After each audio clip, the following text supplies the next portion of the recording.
حضرت عباس رضی اللہ تعالیٰ عنہ فرماتے ہیں میں گھر کے اندر بیٹھ کے اپنے بچوں کو حضور کا ذکر سنا رہا تھا، حضور کہیں باہر سے گزرے تو میرے نصیب جاگ گئے، حضور نے سنا تو دروازے پہ کھڑے ہو گئے، بات ختم ہوئی، دروازے پہ دستک ہوئی، دروازہ جو کھولا تو حیران رہ گیا، اللہ کی ساری رحمتیں تو میرے دروازے پر موجود ہیں۔ تو قریب محبوب فرمانے لگے چچا میرے تذکرے کر رہے تھے؟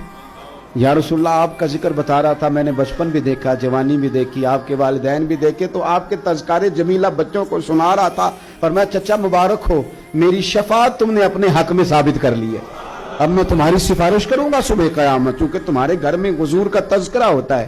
خوب نعتیں پڑھیں حضور کی، خوب۔ آپ نعت کا ذوق بنا لیں گے تو زبان پہ جاری بھی ہو جائے گی۔